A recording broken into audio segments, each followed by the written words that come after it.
ఇంకొక గమ్మత్ ఏం తెలుసా, ఈ సభలల్లో కూడా సీరియస్గా కూర్చొని వింటుంటారు. ఇట్లా మంచిదే, కంటెంట్ లోపల పోతుంది, కానీ జోక్ వేసినప్పుడు నవ్వన్నా.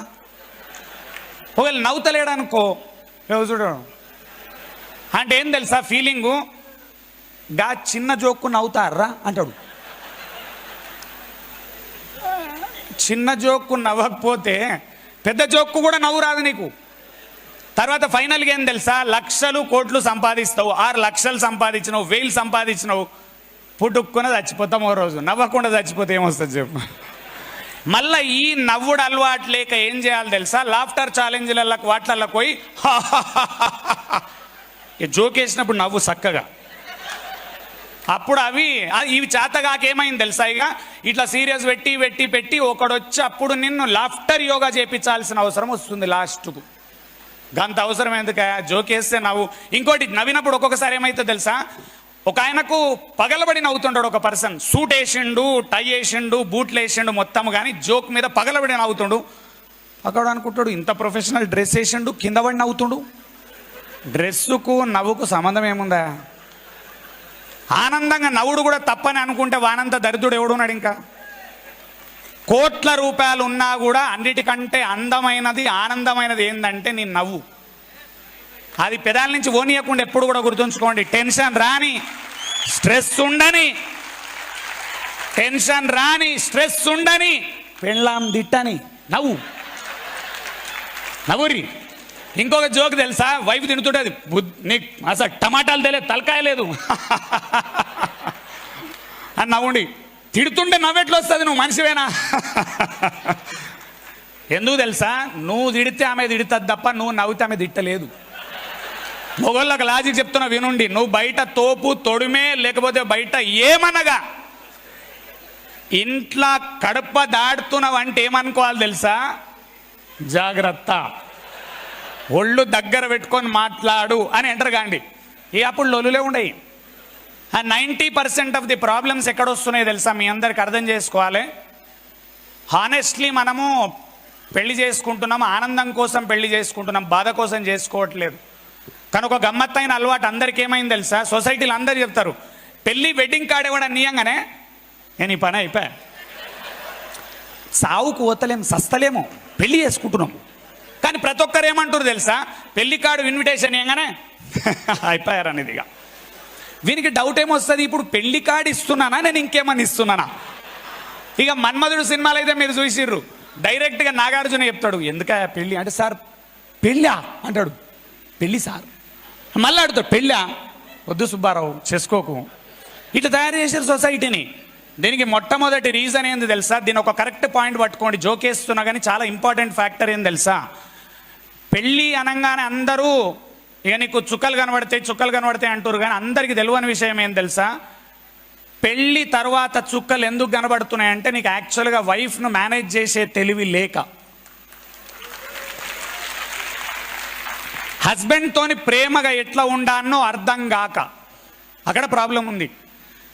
వైఫ్ అండ్ హస్బెండ్ ఇద్దరు ఉన్నారు, ఎవరన్నా బయట నుంచి ఇట్లా గృహప్రవేశం అవుతుంటుంది, వాళ్ళ ఇంట్లో కొత్త ఇల్లు కొన్నారు, 200 మంది 500 మంది వచ్చినప్పుడు తెలుసు అందరినీ రిసీవ్ చేసుకుంటారు, నవ్వుకుంటారా, రండి రండి రండి రండి రండి రండి, సూపర్. వాళ్ళు వచ్చి ఇల్లు ఖతర్నాకుంది, ఇక ముఖంలో ఆనందం కాదు, రాత్రి దాకా ఇద్దరు ఆనందంగా ఉర్రు, అందరు 500 మంది పోగానే ఇద్దరు కొట్లాడుతున్నారు. నువ్వు పంచస్ అక్కడ పెట్టలే, పసుపు నువ్వు ఇట్నుంచి చేసినావు, ఇట్లేయాలి. ఉన్న మొగంతో కొట్లాటలు, 500 మందితో ఇకైకలు పక్కపక్కలు ఎందుకు? సేమ్ ఉన్న పెండ్లాంతో కొట్లాటలు రెండు. మీకు అందరికి ఒక రిక్వెస్ట్ చేస్తున్న, అందరికీ లైఫ్లో మనం మేజర్గా బతికేది ఇద్దరితోని మేజర్గా బతుకుతాం, టైం స్పెండ్ చేస్తాం. మొగోళ్ళు అయితే వైఫ్తో స్పెండ్ చేస్తారు, ఆడోళ్ళు అయితే హస్బెండ్తో స్పెండ్ చేస్తారు. ఇది నంబర్ 1. సెకండ్ ఎవరు తెలుసా, బాస్.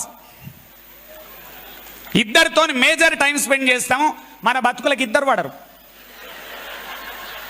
బాస్ నచ్చడు, వైఫ్ నచ్చదు, ఈ ఆడ బతుకుతావును. ఆఫీస్ పోతే వాడున్నాడు, ఇంట్లో పోతే ఏముంది, ఇద్దరిని చూస్తే మాడుతుంది నీకు, ఎట్లా బతుకుతావు నువ్వు? 70% ఆఫ్ లైఫ్ వీళ్ళిద్దరితో గడుస్తుంది. నేనేమంటా, కొట్లాడొద్దు, వాళ్ళిద్దరితోని దగ్గర ఉండాలి, అండ్ లొల్లి పెట్టుకోవద్దు. నవ్వాలి, ప్రశాంతంగా ఉండాలి. దీనికి ఒక బుక్ చదవండి. టాపిక్ ఇవాళ ఇది కాదు, కానీ స్టార్ట్ అయింది కాబట్టి చెప్పి వేరే దాంట్లోకి వెళ్ళిపోతా. నెక్స్ట్ టైం ఎప్పుడన్నా ఈ టాపిక్ ఫుల్గా చెప్తా. Men are from Mars, women are from Venus అనే బుక్ చదవండి. ఏం book? Men are from Mars, women are from Venus. పురుషులు శుక్రగ్రహవాసులు, స్త్రీలు కుజగ్రహవాసులు అని తెలుగులో కూడా ఉంది. మీరు టెన్షన్ పడాల్సిన అవసరం లేదు. బుక్ షాప్ ఓన్ దగ్గరకు పోయి మొగోడు ఆడోళ్ళ మీద ఏదో బుక్ ఉంది ఇవ్వు అను, వాడు పుట్టుకుని తీసిస్తాడు. ఎందుకు? బుక్ షాప్లో ఆయన ఎక్స్పర్టు. కొందరు ఏమంటారు, నన్ను ఇప్పుడు బయట కలిసి సార్ ఆ బుక్ పేరు ఎందుకు చెప్పు, ఏ అవసరం లేదు, మొగోళ్ళ మీద ఆడోళ్ళ మీద బుక్ ఇయ్యాను. Men are from Mars, women are from Venus. ఆయన ఎంత అద్భుతంగా రాసిండు తెలుసా? 3000 ఫ్యామిలీస్ని కౌన్సిలింగ్ చేసి, ఇన్ఫ్యాక్ట్ ఒక గమ్మత్ ఏమైంది తెలుసా, ఆయన లైఫ్లో కూడా కష్టాలై, ఐ థింక్ నాకు కరెక్ట్గా ఇన్ఫర్మేషన్ గుర్తులేదు ఇవాళ, బట్ అబద్ధం వద్దు, ఒకవేళ ఇన్ఫర్మేషన్ కరెక్ట్ అయితే ఆయనకు కూడా ఐ థింక్ డైవోర్స్ ఇష్యూ ఏదో అయింది చిన్నగా, బట్ లెటర్ కరెక్ట్ అయినుండు. ఆ తర్వాత 3000 మందిని కౌన్సిలింగ్స్ చేసి ఒక హైలైట్ బుక్ ఏం రాసిండి, ఇది men are from Mars, women are from వీనస్లా మొగోళ్ళ మెంటాలిటీ ఏంది, లేడీస్ మెంటాలిటీ ఏంది. చిన్న 2-3 పాయింటర్స్ అందులో నుంచి చెప్పి ముందుకెళ్ళిపోతా. లేడీస్కి చెప్తున్నా. ఫస్ట్ పాయింట్, మొగ జాతి ఒక టైప్ ఆఫ్ జాతి, దాన్ని మీరు మార్చలేరు. గుర్తుంచుకోండి, అనవసరంగా ట్రై చేయకండి, అది మారదు. దేవుడే వదిలేసిండు వాళ్ళని మార్చలేమని, మీరు అసలే మార్చలేరు. మీకు క్లియర్. ఇక మొగోళ్ళకి చెప్తున్నా, ఇటు చాలామంది మొగోళ్ళు ఉన్నారు. ఆడజాతి ఒక టైప్ ఆఫ్ జాతి, వాళ్ళని మీరు మార్చలేరు. అండ్ మీకు ఎక్స్ట్రా చెప్తున్నా, మీరు వాళ్ళతో కొట్లాడి ఏం బీకలేరు. ఇది గుర్తుంచుకోవాలి. అందుకనే లొల్లి పెట్టుకోవద్దు. రెడీ ఉన్నారా అందరు? క్లియర్ ఉందా? గట్టిగా క్లియర్ ఉందా? గట్టిగా ఇస్తాను. క్లియర్ ఉందా? Okay, thank you. ఆ బుక్ ఖచ్చితంగా చదవండి. ఎందుకంటే ఇంకొకటి కొందరు ఏమంటారు, నా వైఫ్తో నా కొట్లాటలే లేవు సార్ అని ఎవరన్నా అన్నారు అనుకో, అంటే జనరల్గా వాడు సంసారం చేస్తలేనట్టు. ఎందుకంటే సంసారం చేస్తున్నానికి కొట్లాటలు లేకుండా లేవు ప్రపంచంలో. ఇది రాసి పెట్టుకోండి. కాబట్టి ఇది ఖచ్చితంగా. రెండోది, ఆ బుక్ ఎందుకు చదవాలి ఇంపార్టెంట్, టీంని హ్యాండిల్ చేస్తున్నప్పుడు టీంలో లేడీ ఉంటే ఏ విధంగా హ్యాండిల్ చేయాలో కూడా ఆ బుక్ చదివితే అర్థమవుతుంది.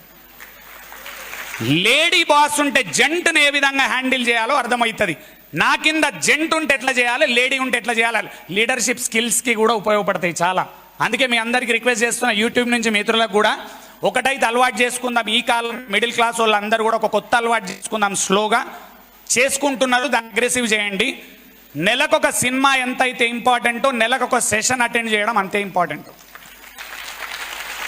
మైండ్ మారుతుంది, ఆలోచన విధానం స్లోగా మారుతుంది. స్లోగా మనిషి మారుతాడు, స్లోగా బాగుపడతాడు.